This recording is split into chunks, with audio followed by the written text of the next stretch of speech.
ठीक है, सही चल रहा है second. Good morning to all, मैं online dear students. Last class में हम लोगों ने Faraday's second law of electrolysis देखा था और कुछ हमने Faraday's first law of electrolysis के ऊपर न्यूमेरिकल्स प्रॉब्लम भी देखे थे। जो हम लोगों ने बेसिकली न्यूमेरिकल्स प्रॉब्लम देखे थे that is not related with the Faraday's first law of electrolysis. Basic questions थे बिल्कुल आपको, है ना। और बेसिक क्वेश्चंस मतलब क्या, आपसे यही सब क्वेश्चन पूछा था कि बताइए कितना चार्ज होगा इन टर्म्स ऑफ फैराडे। तो काफी सिंपल क्वेश्चंस होते हैं और पूछे जाते हैं, ऐसा नहीं है कि पूछे नहीं जाते। जैसे आपसे पूछा था कि 1 mole for the reduction of 1 mole of MnO4 minus into Mn+2, इस तरीके के क्वेश्चन जो आपको कल मैंने करवाए थे 10-12 क्वेश्चंस, वो सब क्वेश्चन इंपॉर्टेंट है, पूछे ही जाते हैं, सिंपल होते हैं, पूछे जाते हैं, ठीक है। उसके बाद हम लोगों ने सेकंड लॉ को स्टार्ट कर लिया था, Faraday second law of electrolysis के ऊपर हमने बात कर ली थी, जिसमें मैंने आपको बताया था कि W/E का जो रेशियो होता है वेट अपॉन इक्विवेलेंट वेट, मतलब क्या होता है इक्विवेलेंस। इक्विवेलेंस हमेशा क्या रहता है, कांस्टेंट।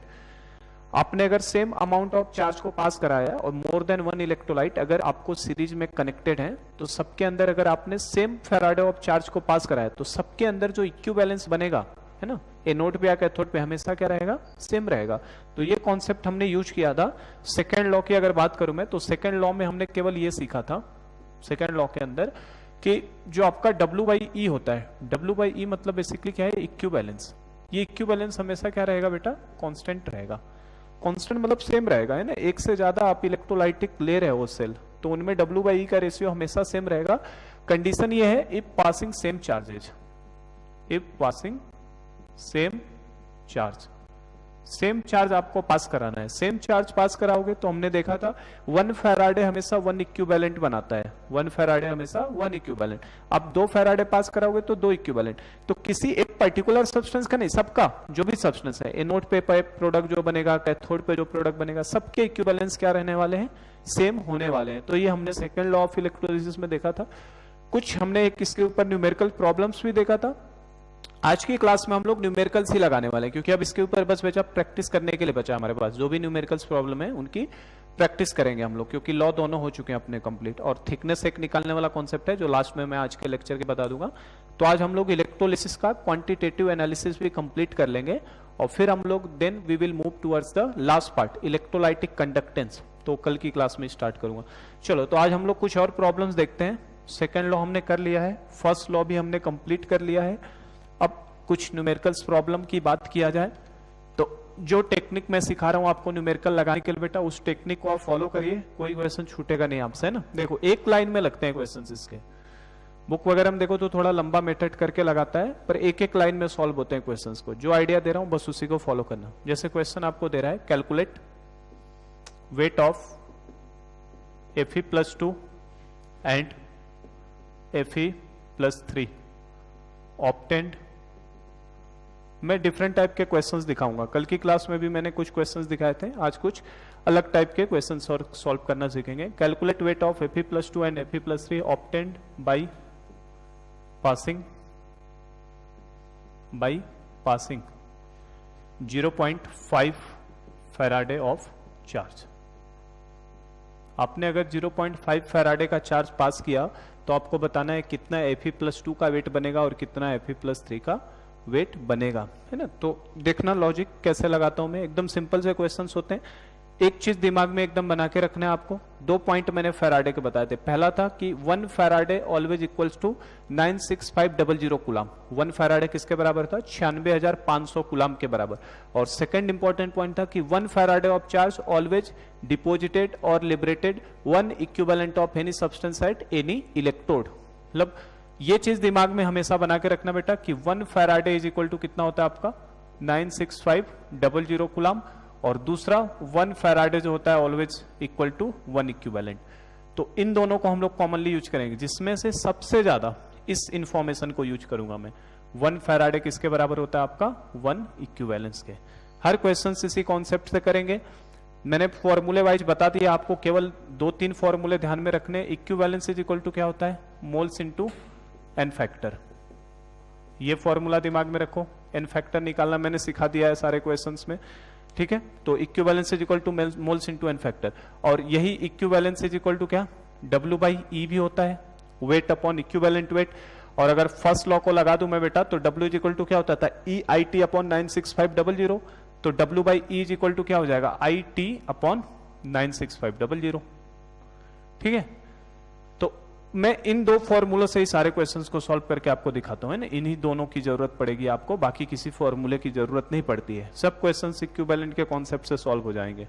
देखो कैसे करोगे इस क्वेश्चन को, calculate weight of Fe+2 and Fe+3 obtained by passing 0.5 Faraday of charge. कितने चार्ज को पास कराया बेटा, 0.5 फैराडे। हमने कॉन्सेप्ट सीखा है, अगर 1 फैराडे चार्ज पास कराऊंगा तो कितना इक्विवेलेंट बनेगा, 1 इक्विवेलेंट बनेगा। तो अगर मैंने 0.5 फैराडे चार्ज को पास कराया तो 0.5 फैराडे चार्ज अगर पास कराया तो 0.5 फैराडे चार्ज बेटा कितना इक्विवेलेंट देने वाला है, 0.5 इक्विवेलेंट ऑफ सब्सटेंस। ठीक है, किसी भी सब्सटेंस का कितना इक्विवेलेंट देगा वो, 0.5 इक्विवेलेंट देने वाला है। अब बस आप लगा लो, देखो कैसे सॉल्व करोगे। आपको क्या निकालना है, वेट ऑफ Fe+2 और दूसरा बेटा आपको वेट ऑफ Fe+3। वेट निकालना है दोनों का, Fe+2 और Fe+3।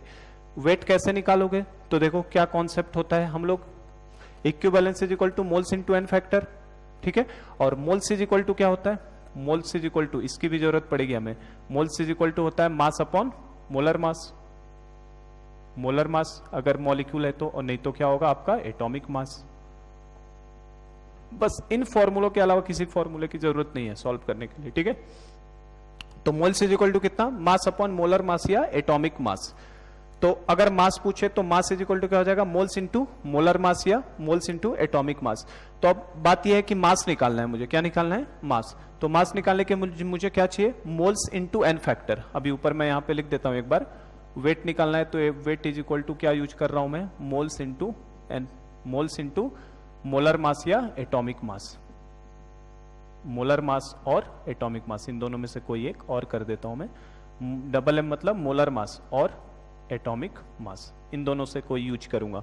अब मोल्स कैसे निकालूंगा मैं, देखो मोलर मास या एटॉमिक मास तो मुझे पता है, Fe का एटम है तो 56, इस फेरस का भी 56। मुझे क्या चाहिए, मोल्स चाहिए, और मोल्स पाने का कॉन्सेप्ट में ये यूज करूंगा, इक्विवेलेंस अपॉन एन फैक्टर। सब क्वेश्चंस में यही लॉजिक लगाएंगे हम लोग। इक्विवेलेंस हमेशा हम निकाल लिया करेंगे और वो पता चल जाएगा उसके चार्ज से। अगर आपको चार्ज डायरेक्ट दे दिया है तब तो इक्विवेलेंट हो गया। अगर सपोज करो मैं करंट और टाइम दे देता तो करंट और टाइम की जगह पे वैल्यू रख के इक्विवेलेंस को कैलकुलेट करते। एक बार इक्विवेलेंस निकाल लिया करो, फिर एन फैक्टर से डिवाइड करते ही क्या मिल जाया करेगा, मोल्स। और मोल्स मिल गया तो मोल्स को उसके मोलर मास या एटॉमिक मास से मल्टीप्लाई करते ही वेट मिल जाता है उस सब्सटेंस का। तो वेट ऑफ Fe+2 कितना हो जाएगा बेटा, बोलो। इक्विवेलेंस कितना लिखूं, 0.5। ठीक है, एक में फॉर्मूला लिख देता हूं मैं, इसे और एक्सटेंड कर देता हूं। मोल्स की जगह पे मैं क्या यूज करूंगा, equivalence upon N factor. Moles की जगह पे क्या यूज करने वाला हूं मैं, equivalence upon N factor into आपका या तो मोलर मास रहेगा सब्सटेंस का या फिर एटॉमिक मास। एटम रहेगा तो एटॉमिक मास और कोई गैस रहेगा ऑक्सीजन हाइड्रोजन तो मोलर मास। तो ये दिमाग में रखना आपने, है ना, वेट निकालने के लिए इस कॉन्सेप्ट को दिमाग में रखना। ठीक है, इस कॉन्सेप्ट को दिमाग में रखिए। वेट निकालने वाला कभी भी प्रॉब्लम आए या मोल्स निकालने की जरूरत पड़े तो आप हमेशा इक्विवेलेंट निकाला करो, उसको एन फैक्टर से डिवाइड कर दिया करो, तो आपको सीधे क्या मिल जाएगा बेटा, मोल्स। और मोलर मास या एटॉमिक मास से मल्टीप्लाई करते ही वेट। तो देखो W ऑफ Fe+2 निकालना है तो बोलो बेटा इक्विवेलेंस कितना है, इक्विवेलेंस तो 0.5 फैराडे ऑफ चार्ज पास करा है तो इक्विवेलेंस 0.5, तो ये हो गया equivalence. Divided by n factor किसका लेना है, Fe+2। तो Fe+2 किसी आयन का एन फैक्टर तो उसका चार्ज ही होता है, तो इसका एन फैक्टर कितना हो गया 2 into molar mass of ferrous का कितना होता है 56। इसी तरीके से इसका देखो इक्विवेलेंस कितना आएगा, इसका भी 0.5, क्योंकि दोनों के लिए सेम चार्ज मैंने पास करा है। तो equivalent 0.5 upon N factor 3 into molar mass 56। तो देखो यहां से आंसर और यहां से आंसर मिल जाएगा तुरंत। तो एक एक लाइन में सॉल्व होते हैं प्रॉब्लम। तो ये कितना हो जाएगा देखो, 0.5 का मतलब 1/2 मतलब करोगे तो ये 56/4 लिख सकता हूं मैं इसे, और यहाँ पे 56 ये 1/2 लिखोगे तो 56/6। तो ये कितना आ जाएगा बेटा आपका 14 आ जाएगा। तो ये आंसर हो जाएगा हमारा, वेट पूछा है ना तो 14 ग्राम हो जाएगा आंसर। और इसको कर लो तो ये 8 जाएगा, और आपका कितना हो जाएगा 48, और नहीं 9 टाइम्स चला जाएगा ना तो 54 हो जाएगा, और 2 बचेगा तो फिर 3, तो 9.3 ग्राम के आसपास हो जाएगा। तो ये हमारे लिए आंसर हो जाएंगे। ठीक है। तो ये सब नीट में ऐसे, सीईटी में ऐसे क्वेश्चंस आते हैं, सिंपल सिंपल एक लाइन में करने वाले, कर सकते हैं। दिमाग में बस इतना कॉन्सेप्ट रखो, equivalent is equal to moles into n factor, और इक्विवेलेंस निकालने का W/E होता है, जिसे फैराडे फर्स्ट लॉ में अगर करंट और टाइम दे देगा तो मैं IT अपॉन 96500 यूज करूंगा, ठीक है। और अगर वो नहीं देगा तो जो फैराडे होता है वही हमारा इक्विवेलेंस होता है। वैसे भी देखो IT अपॉन 96500, I एम्पियर में, T सेकंड में, तो ऊपर क्या आता है कूलम, ठीक है, कूलम में आता है। तो अगर 1 फैराडे में कितना होता है इक्विवेलेंस, 1 इक्विवेलेंस। तो अगर मैंने 96500 कूलम ऊपर ले लिया बेटा, तो दोनों डिवाइड करके 1 फैराडे ही बनेगा ना, ठीक है। तो उसको भी यूज करने की जरूरत हमें पड़ सकती है। नेक्स्ट देखो, नेक्स्ट क्वेश्चन की बात करता हूं मैं। नेक्स्ट प्रॉब्लम आपको कैसे दे रहा है, हमें सपोज करो दे रहा है 2 electrolytic cell, 2 electrolytic cell, 1 containing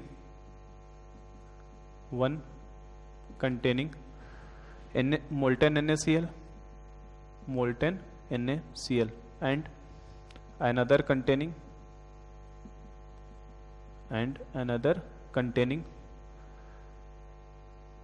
containing molten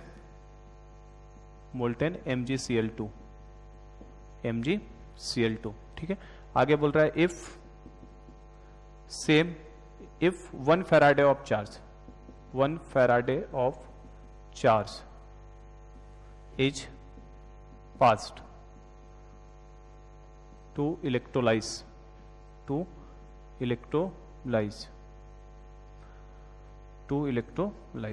ठीक है। in 2 electrolytic cell, 1 containing molten NaCl, another containing molten MgCl2, connected in series, ये भी लिख लेता हूं इसमें, connected in series। ये दोनों किसमें कनेक्टेड हैं, कनेक्टेड इन सीरीज, सीरीज में कनेक्टेड है, ठीक है। If 1 Faraday of charge is pass to electrolyte, both electrolytes, then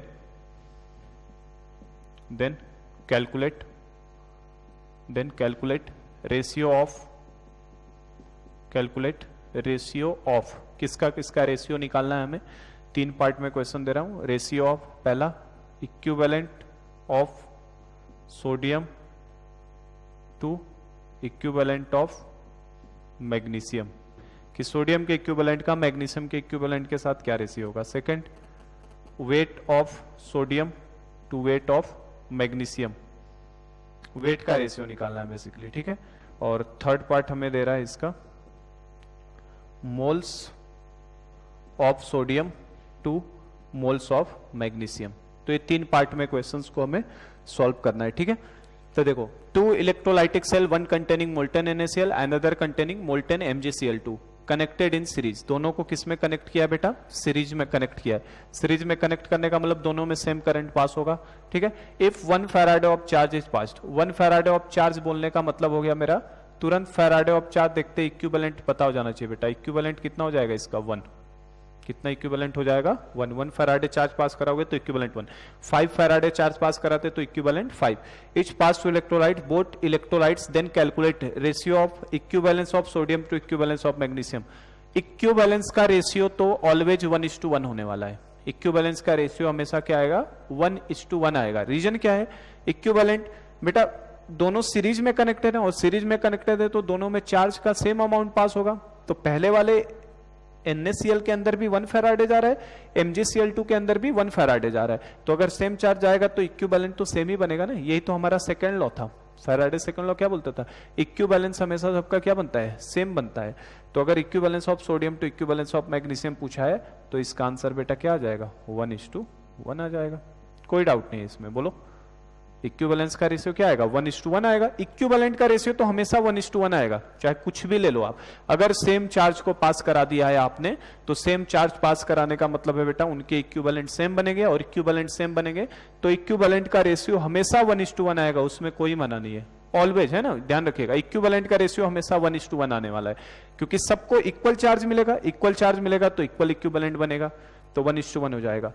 second, wait निकालना है, तो ये अभी क्वेश्चन मैंने करवाया आपको। ये कैसे करोगे, देखो ऐसे, वेट ऑफ सोडियम निकालना है और वेट ऑफ मैग्नीशियम निकालना है। इनके वेट का रेशियो चाहिए मुझे, तो दोनों का अलग अलग वेट निकाल लो। और अभी वेट निकालने का तरीका मैंने सिखाया आपको ऊपर वाले क्वेश्चन में। क्या करूंगा मैं, इक्विवेलेंस कितना है बेटा 1, इक्विवेलेंस कितना है 1 डिवाइडेड बाय सोडियम का एन फैक्टर कितना होता है 1, बताया था अभी मैंने लास्ट क्लास में। जो चार्ज होता है वही एन फैक्टर, NaCl में +1 का चार्ज होगा ना, तो 1/1 इंटू इसका एटॉमिक मास 23, तो ये कितना आ गया 23 ग्राम मास हो गया तुरंत। इसी तरीके से मास ऑफ मैग्नीशियम निकालो, तो मैग्नीशियम के लिए इक्विवेलेंस कितना आएगा, वो भी 1 आएगा। 1 फैराडे पास कराया तो 1 आया, अगर मान लो 5 फैराडे का पास कराता तो इक्विवेलेंस 5 हो जाता। तो इक्विवेलेंस की जगह पे 1, मैं ये फॉर्मूला यूज कर रहा हूं ना, equivalence upon N factor into molar mass. तो इक्विवेलेंस 1 अपॉन मैग्नीशियम का एन फैक्टर कितना लोगे 2 इंटू इसका मोलर मास कितना होता है मैग्नीशियम का 24 मोलर है, इसको एटॉमिक मास बोलेंगे क्योंकि मैग्नीशियम का बात हो रही है। तो कैलकुलेट रेशियो ऑफ, सबके हमने वेट का रेशियो निकाला, इक्विवेलेंस का रेशियो वेट का और मोल्स का, तो ये कितना हो जाएगा 12 ग्राम। तो बताओ बेटा रेशियो क्या हो जाएगा, तो रेशियो का आंसर क्या हो जाएगा 23:12, तो ये आंसर हो जाएगा। ठीक है, मास का रेशियो। और मोल्स का रेशियो पूछा है, तो मोल्स के रेशियो के लिए भी देखो बहुत आसान सा तरीका है। मोल्स का रेशियो कैसे निकाला जाए बोलो, तो मोल्स के लिए अभी मैंने बताया मोल्स इज इक्वल टू क्या होता है, मोल्स इज इक्वल टू क्या आया है देखो, इक्विवेलेंट अपॉन एन फैक्टर, क्योंकि equivalence is equal to moles into n factor होता है, तो moles is equal to equivalence upon N factor.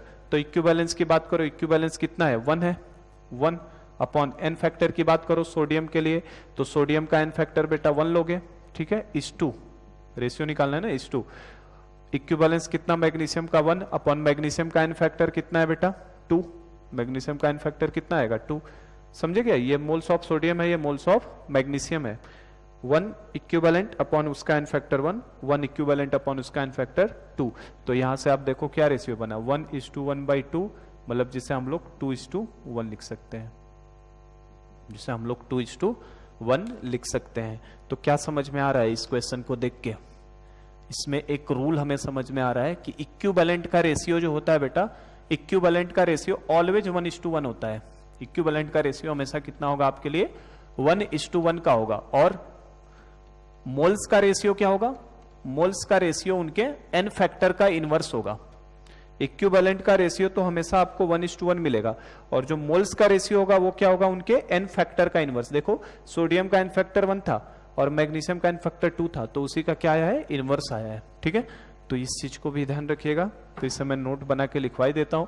और मास का तो आपको निकालना पड़ेगा बार बार, तो नोट करके इस चीज को ध्यान रखो कि ratio of equivalent of two substance will be always 1:1, हमेशा क्या होने वाला है 1:1 होने वाला है अगर सेम चार्ज को पास कराया है। तो ratio of equivalence of two substance will be always 1:1 and ratio of moles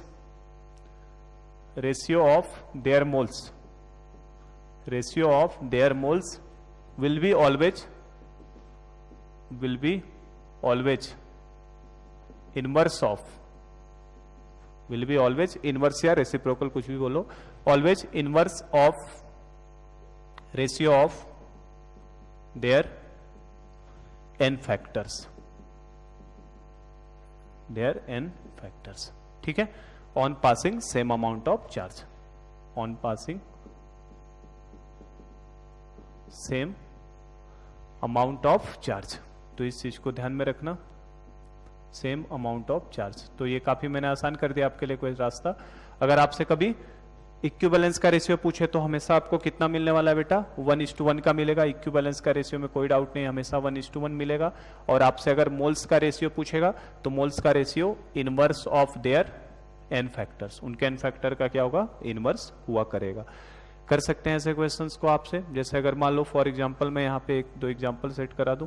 अगर आपसे सपोज करो आपसे एग्जांपल दिया है कि आपको एक NaCl दिया है, ठीक है, और दूसरा सपोज करो आप CuSO4 दिया है, ठीक है, और हमसे इन दोनों का दिया है और हमसे NaCl और CuSO4 में हमसे इक्विवेलेंस का रेशियो पूछा है, passing same amount of charge दे रहा है, passing same amount of charge, passing same amount of charge. अगर सेम अमाउंट ऑफ चार्ज को पास कराया और हमसे पूछ रहा है इक्विवेलेंस का रेशियो बताओ, तो इक्विवेलेंस का रेशियो क्या होगा बेटा, 1:1 का होगा।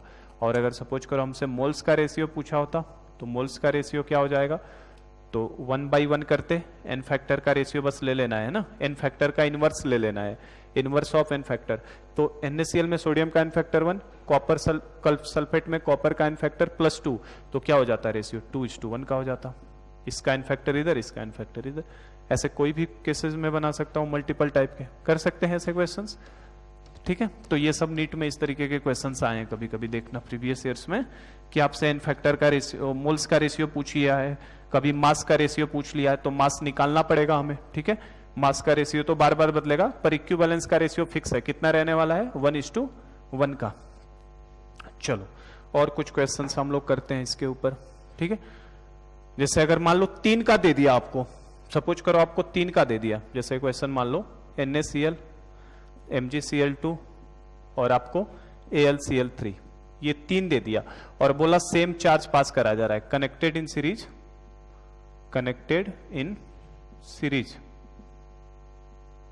And passing same charge. वैसे ही जब सीरीज में कनेक्ट हो जाएगा तो सेम चार्ज ही पास होगा तीनों के अंदर। ये 3 अलग अलग इलेक्ट्रोलाइटिक टैंक होगा, पहला, दूसरा, तीसरा, ये तीनों सीरीज में कनेक्टेड है और सेम चार्ज को पास कराया। हमसे बोल रहा है सोडियम, मैग्नीशियम और एल्यूमिनियम के इक्विवेलेंस का रेशियो बताइए और मोल्स का रेशियो बताइए कितना होगा, इक्विवेलेंस का रेशियो और मोल्स का। तो कोई दिक्कत नहीं है, इक्विवेलेंस का रेशियो तो मैंने बताई दिया आपको, हमेशा क्या रहेगा 1:1:1। इक्विवेलेंस के रेशियो में कोई दिक्कत नहीं है। अब 3 में मोल्स के लिए डायरेक्ट इनवर्स नहीं लगा सकते, कैसे निकालोगे, देखो 1 अपॉन इसका एन फैक्टर कितना 1 डिवाइडेड बाई इसका, देखो mole equivalence 1 upon N factor magnesium का कितना बेटा 2 इंटू इसके मोल्स कितने, इक्विवेलेंस कितने 1 डिवाइडेड बाई उसका एन फैक्टर कितना 3, AlCl3 में एल्यूमिनियम का 3। तो ये बेसिकली हमें 1:1/2:1/3 मिल रहा है। अब इसको सिंपलेस्ट रेशियो चाहिए तो पूरे को 6 से मल्टीप्लाई कर देते हैं, तो जैसे ही 6 से मल्टीप्लाई करेंगे तो क्या मिल जाएगा 6:3:2, तो ये हो जाएगा इनके मोल्स का रेशियो, ठीक है। तो करने का लॉजिक यही रहता है, इस तरीके से किसी भी क्वेश्चंस को आप आसानी से डील कर सकते हो, ठीक है। चलो अब हम लोग क्वेश्चंस कुछ लेते हैं। फर्स्ट लॉ के ऊपर कुछ न्यूमेरिकल्स मैं दिखाता हूं आपको, ये सब जनरल टाइप के क्वेश्चंस हो गए जो आपसे जनरली पूछे जाते हैं। फर्स्ट लॉ ऑफ इलेक्ट्रोलिसिस के ऊपर न्यूमेरिकल्स देखते हैं हम लोग, ठीक है। चलो तो फर्स्ट लॉ के ऊपर हम लोग लेते हैं। फर्स्ट क्वेश्चन में ले रहा हूं आपके लिए, कैलकुलेट दे रहा हमें, calculate wait of sodium and volume of chlorine, calculate wait of sodium and volume of Cl2 chlorine gas at 1 atm 273 kelvin, ठीक है। Calculate wait of sodium and volume of Cl2 gas at 1 atm 273 kelvin on passing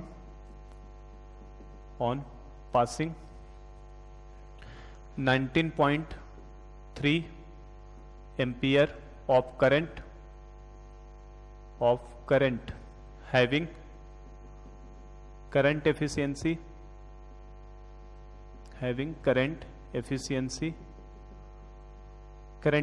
के बारे में idea मैंने दे दिया था। Having current efficiency 50%, मतलब आप जितना पास कराओगे उतना नहीं जाएगा, उसका केवल 50% जाएगा। Having 19.3 ampere of current, having current efficiency 50%, ये करंट लिखा है मैंने ना, current, having current efficiency 50% for 33 minutes and 20 seconds, for 33 minutes and 20 seconds during electrolysis of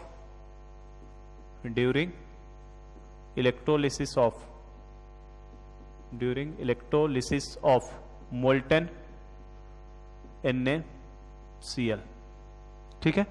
हमसे क्वेश्चन में दिया बेटा calculate wait of sodium and volume of chlorine gas at 1 atm 273 kelvin on passing 19.3 ampere of current, having current efficiency 50% for 33 minutes and 20 second during electrolysis of molten NaCl। इस question को solve करना है आपको। तो कैसे किया जाएगा ये क्वेश्चन के लिए? तो देखो हर क्वेश्चन का लॉजिक एक ही रहेगा, आपको बार बार निकालना क्या है बेटा? इक्विवेलेंस निकालना है। क्या निकाला करो? इक्विवेलेंस। अगर चार्ज दे दिया डायरेक्ट तब तो वही इक्विवेलेंस के बराबर कर दोगे, लेकिन अगर चार्ज ना देके करंट और टाइम दे देगा तो हमें फर्स्ट लॉ को यूज करके इक्विवेलेंस इज इक्वल टू क्या? IT upon 96500। ठीक है। अब अगर मैं बात करूं तो क्या एनोड का इक्विवेलेंस अलग होगा, कैथोड का अलग होगा क्या? अब देखो ये हमें पता है क्वेश्चन में मोल्टेन NaCl का अगर मैंने इलेक्ट्रोलिसिस करवा दिया तो मोल्टेन NaCl के इलेक्ट्रोलिसिस से ये हमें पता है बेटा, ये दिमाग में बनाते हुए चलना है। एनोड पे क्या बनेगा और कैथोड पे क्या बनेगा ये हमें पता होना चाहिए। बताओ, एनोड पे मोल्टेन है तो एक केटाइन Na+ और एक एनाइन Cl-, तो एनाइन एनोड पे जाता है तो Cl- की वजह से क्या बनता है यहाँ पे? Cl2। और केटाइन कैथोड पे जाता है तो कैथोड पे क्या बनता है? सोडियम। तो हमें पता है यहाँ पे Cl2 गैस बनता है, यहाँ पे सोडियम सॉलिड। तो क्वेश्चन में ऑलरेडी उसने मेंशन कर दिया wait of sodium and volume of Cl2 gas. हमें पता है मोल्टेन NaCl इलेक्ट्रोलिसिस कराने पे सोडियम और क्लोरीन गैस बनती है। अगर ये नहीं भी दिया होता तो भी हमें पूछता कि weight form at cathode and volume of gas liberated at anode. तो हमें ये पता जानकारी होनी चाहिए थी। ठीक है ना। अभी तो चूंकि नाम मैंने दे दिया है तो ठीक है, आप पहचान नाम दे दिया तो कुछ ज्यादा दिमाग लगाने की जरूरत नहीं है, पर हमें पता है मोल्टेन NaCl से हमें ये दो चीजें मिलने वाली हैं। ठीक है। अब कैसे करूंगा इस क्वेश्चन को सॉल्व? मुझे कभी भी वेट निकालना है, वॉल्यूम निकालना है। वेट के लिए भी मोल्स इनटू मोलर मास, वॉल्यूम पूछेगा तो वॉल्यूम के लिए वो कंडीशन जनरली हमको STP की कंडीशन पे कॉमनली पूछता है, तो STP का दिया है तो तब भी मुझे मोल्स ही चाहिए क्योंकि मोल्स इंटू 22.4 लीटर। और मोल्स निकालने के लिए रास्ता मैंने बता दिया। मोल्स कैसे निकाला करोगे? हमेशा मोल्स के लिए इक्विवेलेंट अपॉन n फैक्टर। अब इक्विवेलेंट कहाँ है, कितना है, वो कैसे पता चले? तो इक्विवेलेंट के लिए बेटा फर्स्ट लॉ को यूज कर लो। क्या फर्स्ट लॉ था? W is equal to EIT upon 96500। ठीक है। तो यहां से मैंने बताया था आपको W/E करके मैंने बताया था हर क्वेश्चन में सॉल्व करता हूं। तो W/E करने के बाद क्या आ जाएगा आपका? IT अपॉन 96500 और W/E इज नथिंग बट, तो यही तो क्या इक्विवेलेंट्स है। ठीक है। तो W/E को इक्विवेलेंट लिखते हैं, तो इक्विवेलेंट इज इक्वल टू क्या होगा? IT upon 96500। तो बस अब इसको निकाल लो। इक्विवेलेंट तो निकाल ही सकते हो ना। आपको डायरेक्ट अगर करंट चार्ज में फैराडे में दिया होता, फैराडे में तो वही इक्विवेलेंट हो जाता, लेकिन यहाँ पे मैंने जानबूझ के आपको टाइम आई दिया है, करंट दिया है और दूसरा मैंने आपको टाइम भी दिया है साथ में। तो देखो करंट में भी ध्यान रखने के लिए मैंने चेंज कर दिया थोड़ा सा। 19.3 एम्पियर का करंट तो है, लेकिन करंट एफिशिएंसी कितनी दी मैंने? 50%। ठीक है। तो क्या पूरा का पूरा पास हो जाएगा क्या? नहीं ना। आई एक्चुअल, यहाँ पे जो आई होता है वो कौन सा होता था? आई एक्चुअल। वो कितना आएगा? एक्चुअल आई कितना आएगा? जो भी वैल्यू भेजूंगा, अगर 10 एम्पियर का पास कराता और करंट एफिशिएंसी 50% होती तो भले ही पास 10 एम्पियर करा रहे हैं, लेकिन जाएगा कितना? 5 एम्पियर का। ठीक है।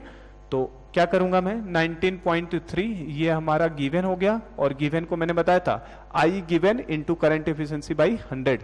तो आई गिवन हो गया 19.3 इंटू करंट एफिशिएंसी कितना? 50 अपॉन 100। मतलब बेसिकली 19.3 का 50% ले लूंगा करंट के लिए। ठीक है। समझ पा रहे हो है ना? करंट एफिशिएंसी 50% था। इंटू टाइम देखो 33 मिनट 20 सेकेंड्स। तो अगर इसको हमेशा टाइम को सेकंड में रखना है, सेकंड में रखोगे तो 33 मिनट्स में आपका कितना हो जाएगा बेटा? 33 मिनट्स में आपको 1880 मिनट्स हो जाएंगे, सेकंड्स हो जाएंगे। कैसे करोगे? 33 इंटू 60 प्लस 20, तो ये आपका 1880 आ जाएगा। ठीक है। और ये आपका 20 मतलब ये कितना सेकंड हो जाएगा आपका? Total 2000 seconds. ठीक है। तो सेकंड आपका 2000 हो गया, डिवाइडेड बाई 96500। 96500। तो अब देखो यहां से क्या क्या काट सकते हैं आप। पहले तो ये 2 जीरो से ये दोनों जीरो को कैंसिल आउट कर दिया जाए। ठीक है। फिर इस दोनों जीरो से ये भी जीरो जाएगा, ये भी जीरो जाएगा। ठीक है। तो क्या बचा हमारे पास?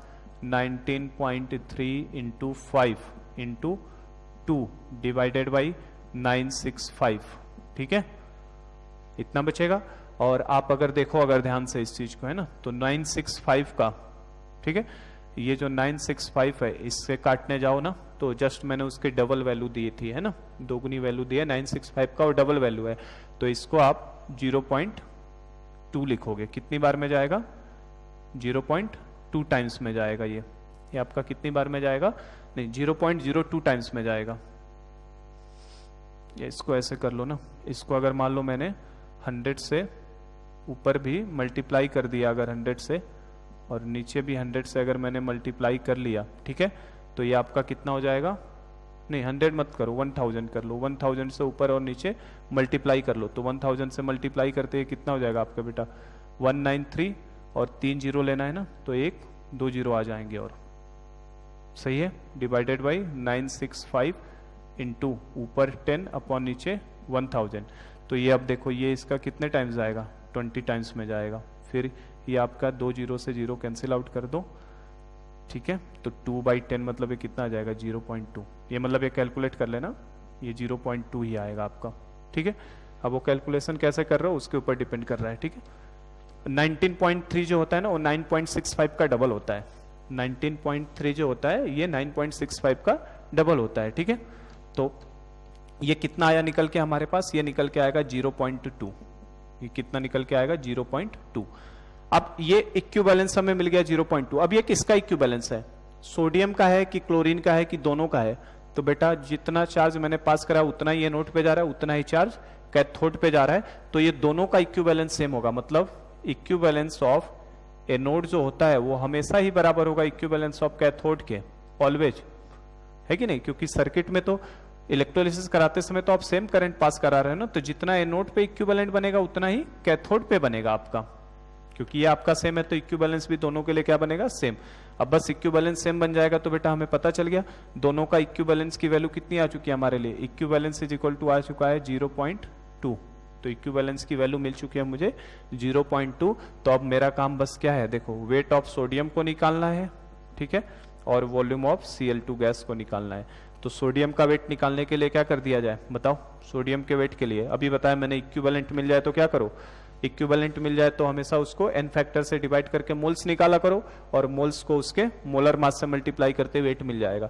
तो इक्विवेलेंट कितना 0.2 अपॉन n फैक्टर सोडियम का 1 इंटू मोलर मास या एटॉमिक मास सोडियम का 23। तो ये आपका कितना हो जाएगा बेटा 0.46 ग्राम हो जाएगा, ठीक है, नहीं 4.6 ग्राम हो जाएगा ये आपका, कितने ग्राम आ जाएगा 4.6 ग्राम, ठीक है। और इसके लिए निकालना है तो इसका भी इक्विवेलेंट देखो कितना है 0.2, क्लोरीन के लिए भी इक्विवेलेंट तो कितना आएगा 0.2 ही आएगा, divided by n factor chlorine का, तो क्लोरीन गैस का n फैक्टर कोड मैंने बताया था आपको HCO 224। तो हाइड्रोजन का भी 2 होता है, क्लोरीन का भी 2 होता है, ऑक्सीजन का 4 होता है। तो क्लोरीन का n फैक्टर 2 इंटू ये तो हो गया मोल्स, मोल्स इंटू कितना करूंगा मैं 22.4, क्योंकि मुझे पता है ये कितने कौन सी कंडीशन है एसटीपी, और एसटीपी पे किसी भी गैस के एक मोल का वॉल्यूम 22.4 लीटर होता है। तो 0.2/2 ये that will be the moles of chlorine, और 22.4 से मल्टीप्लाई करते हैं मुझे आंसर मिल जाएगा। तो ये आप देखो कितना आ जाएगा 0.1, मतलब ये 2.24 लीटर हो जाएगा आंसर। तो अब देखो कितनी आसानी से दोनों पार्ट को सॉल्व करके निकाल सकते हो आंसर्स को, ठीक है। तो ये हमारा 4.6 ग्राम और दूसरे का आंसर हो जाएगा 2.24 लीटर, ठीक है। तो करना स्टेप बाय स्टेप चलोगे तो सारे प्रॉब्लम काफी इजी है आपको, है ना। डब्ल्यू पहले इक्विवेलेंस निकाल लिया करो हर क्वेश्चन का, इक्विवेलेंस एक बार मिल गया, फिर से बता रहा हूं इक्विवेलेंस निकाल लो। उसके लिए अगर करंट और टाइम देगा तो इस फॉर्मूले से इक्विवेलेंस को निकालोगे, नहीं देगा तो डायरेक्ट कुछ ना कुछ फैराडे ऑफ चार्ज देगा, वही आपका क्या हो जाएगा इक्विवेलेंस। इक्विवेलेंस को उसके n फैक्टर से डिवाइड करते हैं मोल्स, और मोल्स को मोलर मास या एटॉमिक मास से मल्टीप्लाई करते हैं मास। यहां से भी ये क्या मिला मोल्स, और मुझे चाहिए था वॉल्यूम, तो वॉल्यूम के लिए मैंने क्या कर दिया, मुझे पता है 1 मोल का वॉल्यूम 22.4 लीटर होता है, इसलिए 22.4 से मल्टीप्लाई कर दिया इसे, ठीक है। तो ऐसे ही क्वेश्चंस होते हैं सिंपल सिंपल से, इनमें कहीं कोई टफ लेवल के प्रॉब्लम नहीं बनते हैं। एक एक स्टेप में स्टेप बाय स्टेप बस फॉलो करो, है ना। इवन एक लाइन में ही सॉल्व हो रहे हैं ये क्वेश्चन, समझाने बताने में मुझे भले ही टाइम लग रहा है आपको, पर ये क्वेश्चन एक एक लाइन्स के हैं, बस इक्विवेलेंस निकल जाता है एक बार तो प्रॉब्लम सॉल्व हो जाएगा। और इक्विवेलेंस के लिए दो तरीके का इंफॉर्मेशन है, या तो करंट देगा, ठीक है, करंट देगा तो साथ में टाइम देगा, और नहीं तो फिर दूसरा रास्ता क्या बताया मैंने आपको, डायरेक्टो फैराडे के टर्म्स में दे सकता है। चलो नेक्स्ट देखो, और क्वेश्चन हम लोग इसके ऊपर सॉल्व करते हैं। सिमिलर एक ऐसा ही क्वेश्चन मैं देता हूं, इसको घर से अटेम्प्ट करना, ठीक है। Calculate weight of product formed at cathode and volume of gas liberated at anode, ठीक है, volume of gas liberated at anode during electrolysis of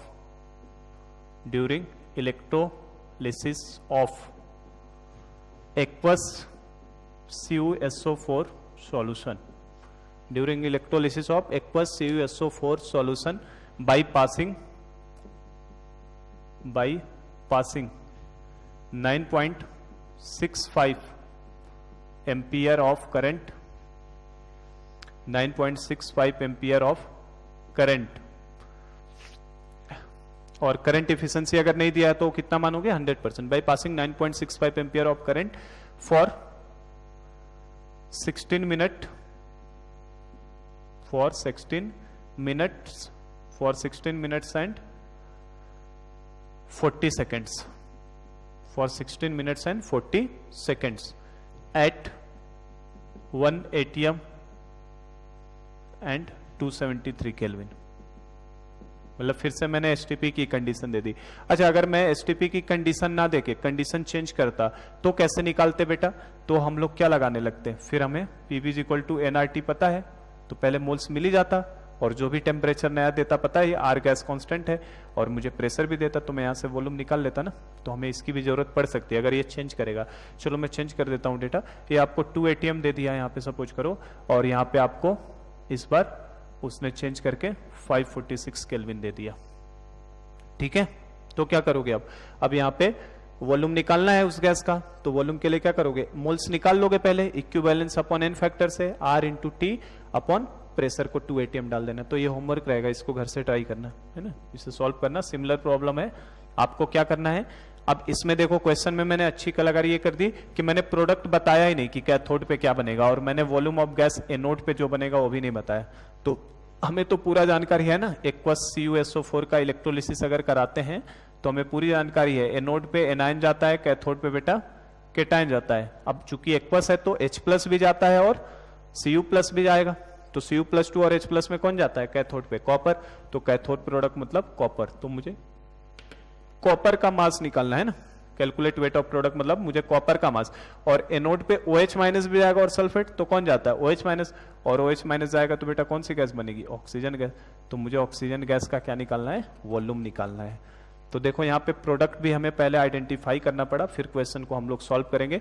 तरीका वही रहेगा, करंट दिया है, ठीक है, टाइम भी मैंने दिया है, ये सॉल्व करना है, 1000 मिनट हो जाएगा। तो करंट IT अपॉन 96500 से पहले क्या निकाल लो, इक्विवेलेंस, और दोनों के लिए इक्विवेलेंस सेम ही होगा, और इक्विवेलेंस एक बार मिल गया तो इक्विवेलेंस को क्या करोगे, मोल एन फैक्टर से डिवाइड कर दो। कॉपर का एन फैक्टर 2 होता है, कॉपर का एन फैक्टर 2, तो जो भी इक्विवेलेंस आएगा डिवाइडेड बाय 2 इनटू कॉपर का एटॉमिक मास, ठीक है, 63.4, ठीक है। और इसी तरीके से ऑक्सीजन का वॉल्यूम निकालना है, तो ऑक्सीजन के लिए ऑक्सीजन का एन फैक्टर कितना लोगे, 4, तो इक्विवेलेंस तो जो भी निकाले होगे वो सेम आएगा पिछले प्रॉब्लम जैसा, और इक्विवेलेंस को किससे डिवाइड कर देना, 4 से, एन फैक्टर 4 है, और उसके बाद डायरेक्ट किससे मल्टीप्लाई कर देना, 22.4, नहीं 22.4 से मल्टीप्लाई नहीं करेंगे इस केस में।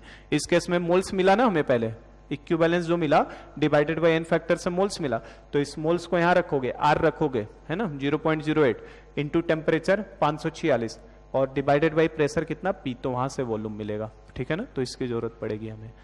चलो एक और क्वेश्चन हम लोग अच्छा सा प्रॉब्लम करते हैं, ठीक है। हमें बोल रहा है कि 500 ml of 2 molar aqueous NaCl solution, 500 ml of 2 molar aqueous NaCl solution is electrolyzed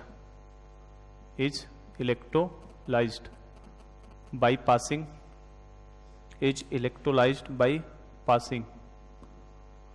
9.65 ampere of current, 9.65 ampere of current for 16 minutes for 1000 second लिख लेता हूं इस बार में, चलो फॉर 1000 सेकेंड्स, फॉर 1000 सेकेंड, ठीक है। हमें बोल रहा है कैलकुलेट, पहला पार्ट बोला है क्वेश्चन का, calculate volume of hydrogen gas and volume of oxygen gas obtained at 1 atm 273 kelvin. ठीक है, पहला पार्ट बोल रहा है वॉल्यूम ऑफ हाइड्रोजन, दूसरा बोल रहा है वॉल्यूम ऑफ ऑक्सीजन गैस निकालिए एट 1 atm 273 केल्विन। तो चलो एक एक पार्ट वाइज करते हैं। पहले पार्ट को कैसे करोगे, तो देखो बेटा क्वेश्चंस का लॉजिक वही लगाना है। आपको क्या दिया है, एक्वस NaCl दिया है और मुझे पता होना चाहिए एक्वस NaCl का इलेक्ट्रोलिसिस कराने पे एनोड पे क्या बनता है, कैथोड पे क्या बनता है, ये सब पता होना चाहिए जानकारी। ठीक है, एनोड पे क्या जाता है, एनायन जाता है। एनोड पे एनायन जाने का मतलब क्या हो गया आपका Cl माइनस और OH माइनस, और Cl माइनस और OS माइनस में से किसको प्रेफरेंस देंगे, CBI कैटेगरी का आएगा। तो Cl माइनस मतलब यहाँ पे Cl2 गैस, गलत लिख दिया मैंने, यहाँ पे Cl2 गैस आएगा। ठीक है ना, ये Cl2 रहेगा, H2 नहीं रहेगा, यहाँ पे क्या रहेगा Cl2 गैस। तो Cl2 गैस एनोड पे जाएगा। कैथोड की बात करो तो केटायन जाता है Na प्लस और H प्लस, Na प्लस और H प्लस में कौन जाता है H2, तो यहाँ पे कौन सा गैस आएगा हाइड्रोजन। तो H2 और Cl2 का निकालना है कि क्या बनेगा। ठीक है, तो बस क्या कर दो, हर क्वेश्चन का लॉजिक एक ही है, इक्विवेलेंस निकालो। आपको एक बार इक्विवेलेंस पता चल गया तो सारा प्रॉब्लम सॉल्व है। इक्विवेलेंस के लिए कैसे निकालूंगा, तो अब इस बार मुझे करंट दिया है और टाइम भी दिया है, तो बस मैं सिंपली क्या कर दूंगा IT अपॉन 96500।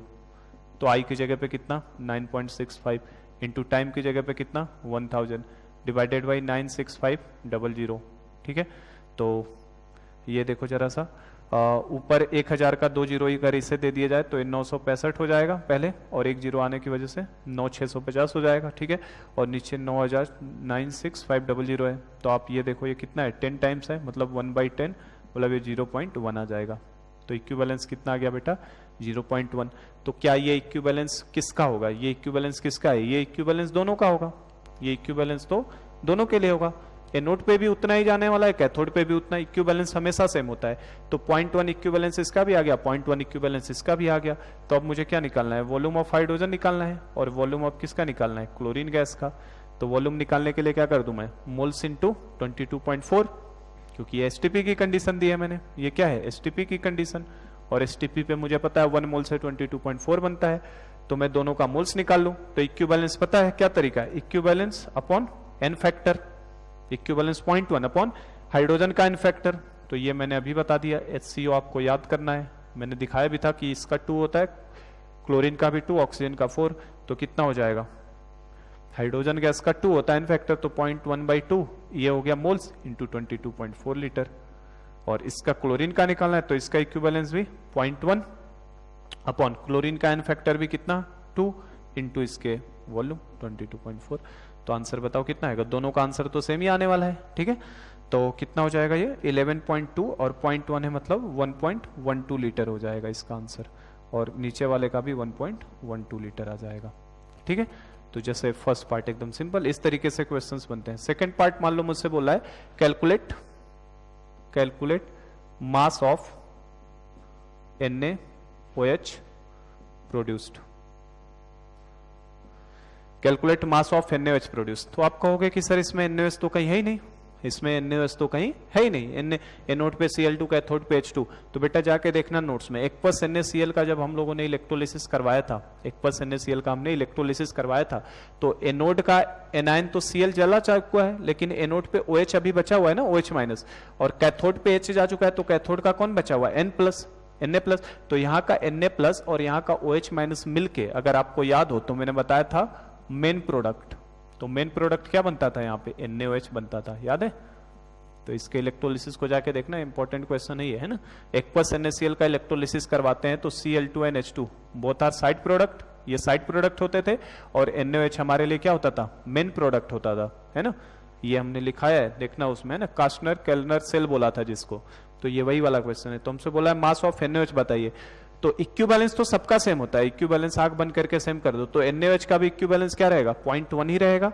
तो मैं क्या करूंगा, वेट ऑफ NaOH मुझे निकालना है, तो वेट ऑफ NaOH के लिए मुझे इक्विवेलेंस चाहिए। तो इक्विवेलेंस कितना है 0.1 अपॉन एन फैक्टर लेना पड़ेगा। देखो इक्विवेलेंस हो गया 0.1 अपॉन NaOH का एन फैक्टर। तो बेटा बेस का एन फैक्टर क्या बताया था, जितना OH होगा तो NaOH का एक ही OH देगा, तो इसका एन फैक्टर कितना 1। Equivalence upon weight, I hope समझ पा रहे हो, मोल्स अपॉन एन फैक्टर। तो ये क्या मिले, sorry equivalence upon N factor, तो ये मोल्स मिल गया, मोल्स इनटू मोल्स इंटू क्या कर दूंगा मैं, मोल्स इंटू उसका मोलर मास या एटॉमिक मास। चूंकि अब ये कंपाउंड NaOH है तो इसका पूरा मास लेंगे, सोडियम का 23, ऑक्सीजन का 16, हाइड्रोजन का 1, तो 23 और 16 39 और 1 40, मतलब मास कितना लूंगा मैं, मोलर मास 40।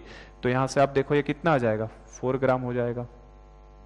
कितना हो जाएगा, 4 ग्राम आंसर हो जाएगा।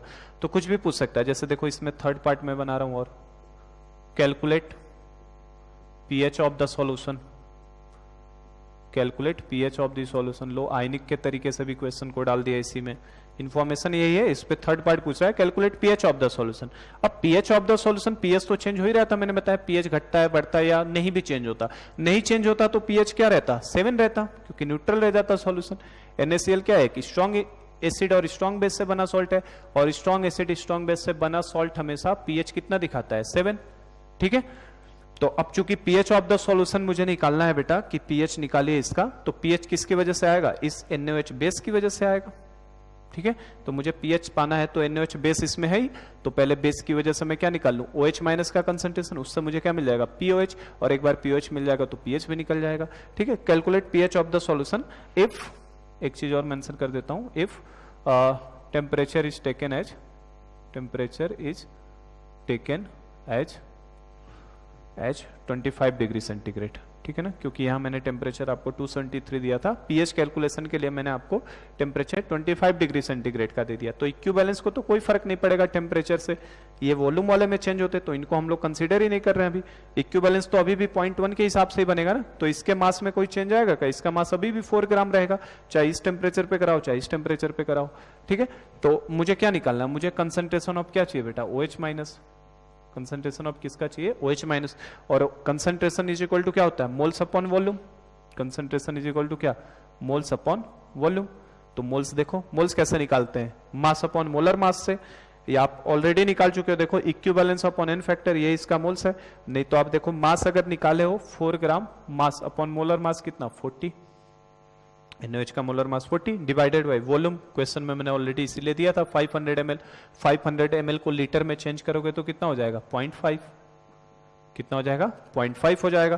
तो ऊपर आपका 0.1, नीचे आपका 0.5, मतलब ये बेटा कितना हो गया 1/5, और 1/5 होने का मतलब कितना हो गया आपका 0.2, जिसे हम लोग 2 × 10 के पावर -1 लिख सकते हैं।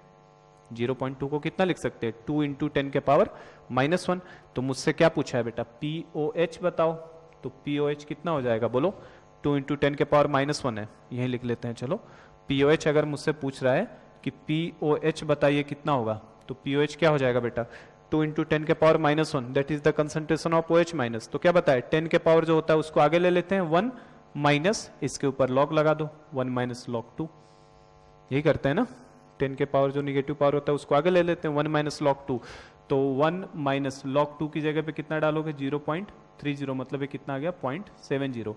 तो ये POH हो गया, तो pH कितना हो जाएगा, तो मुझे पता है 25 पे pH और POH का सम कितना होता है 14, तो अगर POH आपका 0.7 है तो pH कितना हो जाएगा 13.3, तो pH का आंसर कितना हो जाएगा 13.3 हो जाएगा।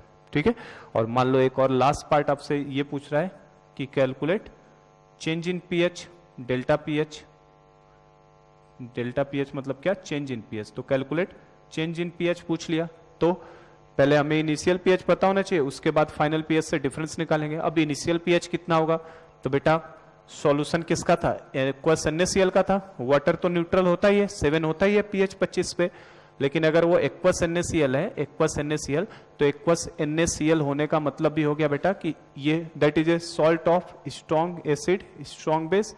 किसका सॉल्ट होता था, स्ट्रॉन्ग एसिड स्ट्रॉन्ग बेस का सॉल्ट है, तो स्ट्रॉन्ग एसिड और स्ट्रॉन्ग बेस का सॉल्ट का तो हमेशा ही pH 7 होता है, ये हमने देखा ही है। स्ट्रॉन्ग एसिड और स्ट्रॉन्ग बेस के सॉल्ट का pH हमेशा कितना होता है 7। तो अगर इसका pH 7 है, आपका ऑलरेडी 7 रहेगा, वाटर 7 पे ही था, और स्ट्रॉन्ग एसिड स्ट्रॉन्ग बेस के सॉल्ट का pH भी 7 होता है, तो इसका मतलब पहले 7 था और बाद में pH कितना हो गया 13.3, pH ऑफ सॉल्यूशन बढ़ चुका है ना, तो डेल्टा pH कितना हो जाएगा, डेल्टा pH विल बी 13.3 - 7, तो डेट विल बी 6 पॉइंट कितना हो जाएगा 6.3 हो जाएगा ना, 6.3। तो आपका चेंज इन pH 6.3। तो ऐसे आपसे चाहे तो टफ लेवल का भी प्रॉब्लम आपको बना के दे सकता है। ठीक है, तो इस तरीके से ये हो जाएगा प्रॉब्लम। चलो 49 मिनट्स हो गए हैं लेक्चर को, मुझे एक और टॉपिक पढ़ाना है क्योंकि आज मुझे ये खत्म कराना है आपका, ये टॉपिक मुझे आज कंप्लीट कराना है। इलेक्ट्रोलाइसिस वाले टॉपिक को कल हम लोग इलेक्ट्रोलाइटिक कंडक्टेंस शुरू करने वाले हैं। तो एक और कॉन्सेप्ट है बस छोटा सा, है ना, थिकनेस निकालने वाला, उसे भी आज हम लोग कंप्लीट कर लेते हैं, फिर हम लोग इलेक्ट्रोलाइटिक कंडक्टेंस की तरफ मूव करेंगे कल की क्लास से, ठीक है। तो एक और लास्ट टॉपिक है, उसको भी मैं समझा देता हूं, फिर हम लोग आगे बढ़ेंगे। चलिए लास्ट एक और क्वेश्चन मैं प्रैक्टिस के लिए करवा रहा हूं आपको। एक पहले हम लोग लास्ट एक चीज, थिकनेस के बारे में हमसे क्वेश्चंस कभी कभी पूछ लेता है, पहले उसे डील करा देता हूं मैं, है ना। आपसे पूछता है कभी कभी क्वेश्चंस के अंदर कि जो इलेक्ट्रोप्लेटिंग या इलेक्ट्रो रिफाइनिंग करवा रहे थे तो उसके अंदर हमने देखा था तो थिकनेस आ जा रहा था। देखो इस तरीके से हम लोगों ने इलेक्ट्रोलाइटिक टैंक लिया था, ये हमारा इस तरीके से आपको एक इलेक्ट्रोलाइटिक टैंक दिया था। चलो करवा देता हूं मैं आज ही, ठीक है। थोड़ा टाइम 1 घंटे से ज्यादा हो सकता है लेक्चर का हो जाए आज का। तो ये आपके लिए इलेक्ट्रोलाइटिक टैंक देता था इस तरीके से, और हमने जब इलेक्ट्रोलिसिस करवाया था, अगर बेटा जब इलेक्ट्रो रिफाइनिंग और इलेक्ट्रोप्लेटिंग का कॉन्सेप्ट सीखा था हमने, तो उसमें देखा था एनोड तो इस तरीके से गल जाता था, लेकिन कैथोड के ऊपर आप देखे थे एक जाके इस तरीके की कोटिंग हो जाती थी मेटल की, कैथोड सरफेस पे जाके एक कोटिंग हो जाती थी, इस तरीके से कोटिंग हो जाती थी। तो हमारा क्वेश्चन ये है अभी, ये जब हम लोग इलेक्ट्रो रिफाइनिंग या इलेक्ट्रोप्लेटिंग करवाते समय ऐसी कंडीशन बनी थी, आपको याद है तो, इलेक्ट्रो रिफाइनिंग की बात करूं मैं और इलेक्ट्रोप्लेटिंग की बात करूं, तो इलेक्ट्रो रिफाइनिंग या इलेक्ट्रोप्लेटिंग के केस में इस तरीके की सिचुएशन होती थी। हमारा क्वेश्चन ये बनता है कि ये जो थिकनेस इस पे चढ़ाई है मैंने, ये जो थिकनेस बेटा चढ़ाई है, ये जो मेटल की थिकनेस है ये वाली, इस थिकनेस को बताइए इसकी थिकनेस कितनी होगी, जिसको हम लोग TH से रिप्रेजेंट कर रहे हैं। ये क्वेश्चन बनता है कि इसकी थिकनेस बताइए, जो मेटल डिपॉजिट हुआ इसके ऊपर उसकी थिकनेस बताइए क्या है। तो बेसिकली इस टॉपिक को हम लोग डाल सकते हैं calculation of thickness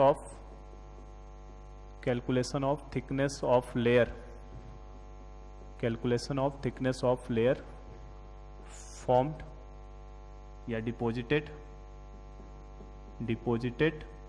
at cathode, ठीक है। कैथोड पे डिपोजिशन होता था, जाके टॉपिक ही डाल लेना, calculation of thickness of layer deposited at cathode. अगर याद हो तो सबसे लास्ट में यही इलेक्ट्रोलिसिस पढ़ा था, बाकी सब इस तरीके के ही क्वेश्चंस मिलेंगे, हर वैरायटी के मैंने क्वेश्चंस टच कर लिए हैं लगभग, ठीक है। कुछ क्वेश्चंस प्रैक्टिस के लिए बुकलेट से दूंगा मैं। Calculation of thickness of layer deposited at cathode, cathode के ऊपर कितना आपका डिपोजिशन होता है ये हमें पता हो तो ये हमारे लिए एनोड होता था, और ये अगर रॉड पता है तो ये हमें कैथोड होता था। तो बेटा ये कितनी थिकनेस चढ़ती है उसका कैलकुलेशन कराना है, ठीक है। तो आपसे क्वेश्चन में बोलेगा कि मैंने 10 एम्पियर की करंट 5 मिनट तक पास कराया, तो बताइए कितनी मोटी लेयर इसके ऊपर जाके चढ़ेगी, कोई मेटल होगा उसके बारे में दे देगा, ठीक है।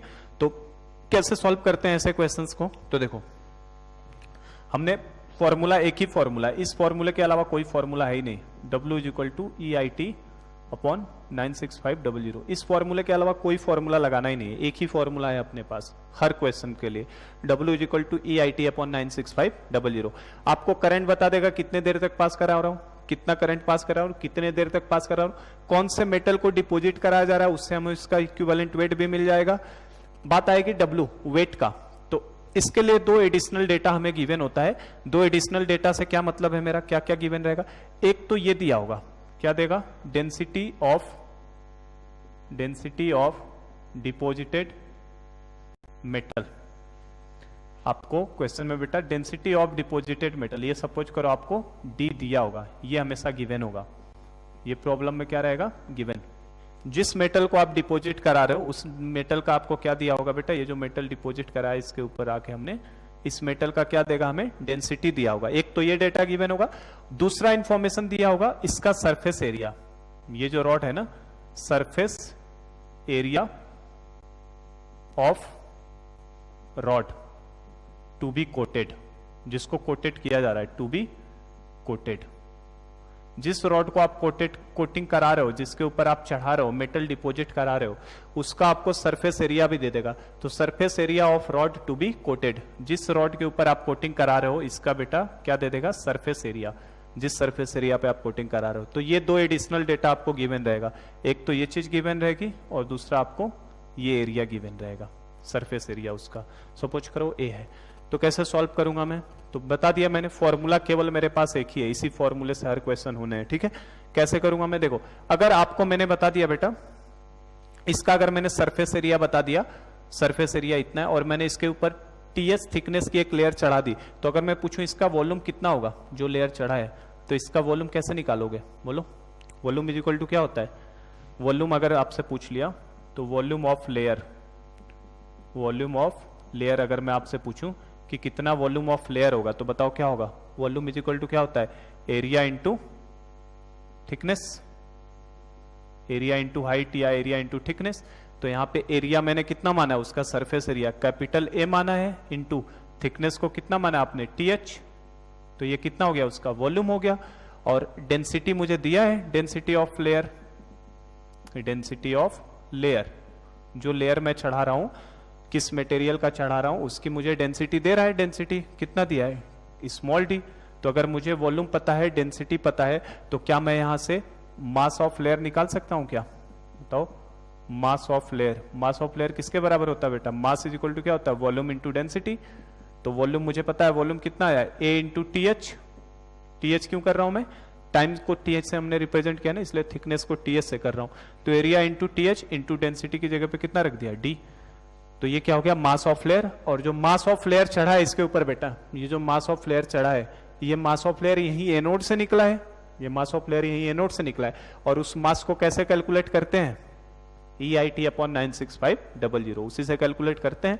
तो ये हमारा basically W is equal to हो गया, W is equal to ATH into D. इसीलिए हमारे लिए फॉर्मूला क्या बन गया, इसलिए W इज इक्वल टू क्या था, EIT अपॉन 96500। तो यहाँ पे W की जगह पे क्या रख सकते हैं, A into T H into D is equal to EIT upon 96500।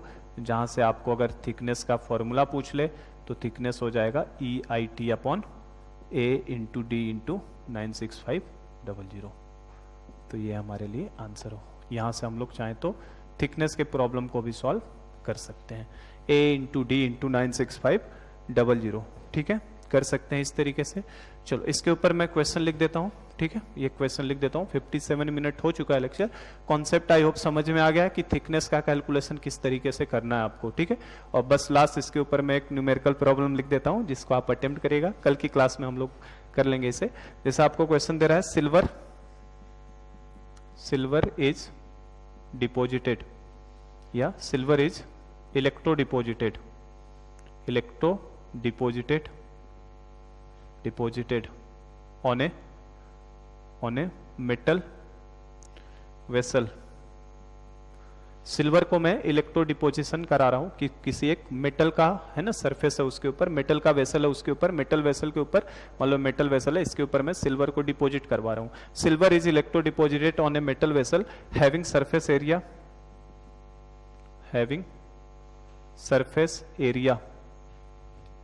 1000 centimetre square. तो देखो आपको सरफेस एरिया मैंने कहा ही कि क्वेश्चन में आपको क्या रहेगा, कितना किस सरफेस पे मैं चढ़ा रहा हूं उसका सरफेस एरिया गिवन होगा। Having surface area 1000 centimetre square by passing 9.65 ampere of current for 16 minute 40 seconds, for 60 minute 40 second. तो हमसे बोल रहा है calculate thickness of metal layer deposited. हमसे बोल रहा है calculate thickness of metal layer deposited, कि कितना मेटल लेयर आप उसके ऊपर डिपोजिट कराओगे। और बेटा इसके लिए एक हमें इंफॉर्मेशन और गिवन रहेगा, गिवन क्या है अपने पास, डेंसिटी ऑफ सिल्वर, जिस मेटल को आप डिपॉजिट कराओगे उसका डेंसिटी भी गिवन होगा। तो डेंसिटी ऑफ सिल्वर आपको दिया हुआ है 10.8 ग्राम पर सेंटीमीटर क्यूब, ठीक है। 10.8 ग्राम पर सेंटीमीटर क्यूब। तो ये प्रॉब्लम को आप सॉल्व करके ट्राई करिए, ठीक है।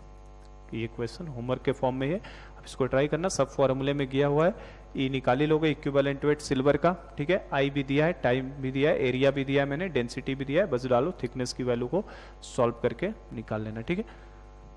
चलिए, तो आज के लेक्चर में हम लोगों ने कंप्लीट कर लिया है, इलेक्ट्रोलाइसिस पूरा हमारा कंप्लीट हो गया। कल की क्लास में हम लोग इलेक्ट्रोलाइटिक कंडक्टेंस को स्टार्ट करेंगे। अब बस इसके ऊपर प्रॉब्लम को आप प्रैक्टिस कर सकते हैं। चलिए, थैंक यू सो मच।